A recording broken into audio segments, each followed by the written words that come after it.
Bonjour à tous.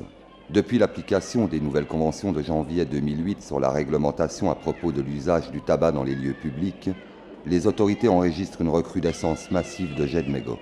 Toutefois, il est utile de rappeler en quelques chiffres l'impact direct que ce fléau provoque sur notre environnement, puisque ce sont environ 80 milliards de mégots à l'année qui s'engouffrent et s'entassent dans nos égouts. Il ne va pas sans dire que cela cause une aggravation sans précédent d'une pollution notoire des eaux urbaines.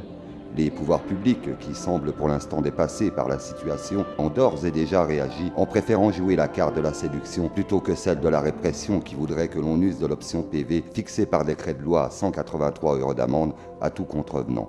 Il ne va pas sans dire que ce phénomène d'insalubrité nationale véhicule une image absolument dégradante de l'état de nos villes et laisse hélas à nos touristes ainsi qu'à nous autres l'héritage d'une désagréable impression. Force est d'admettre qu'il y a là matière à justifier la nécessité absolue et grandissante d'une action préventive.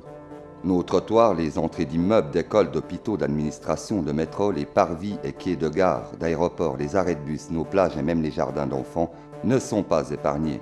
Plus inquiétant encore si l'on sait l'existence du potentiel danger que cela représente.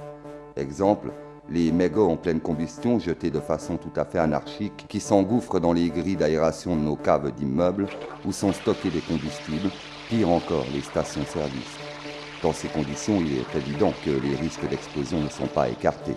Autre exemple, le coût exorbitant que devra subir le contribuable pour les nombreux hectolitres d'eau gaspillés afin de subvenir au nettoyage de cette pollution, ou encore la mesure accablante des 450 000 hectares à l'année répartis sur les territoires de la France, l'Italie, l'Espagne, le Portugal, pour ne citer que ces 4 nations qui sont bien trop souvent ravagées par les flammes. On en conviendra, ces chiffres sont pour le moins vertigineux.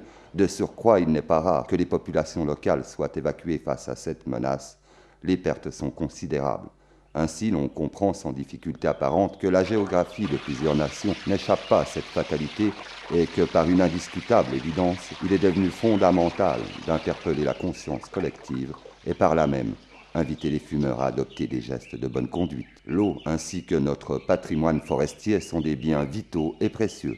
Ils sont l'héritage de nos enfants. Refusons que notre planète soit une poubelle. Mettons tout en œuvre afin qu'elle redevienne plus belle. Alors, pour un environnement autre, Éco-Clop, j'adopte. Éco-Clop, tourne et hop. Éco-Clop, c'est du propre, propre, propre.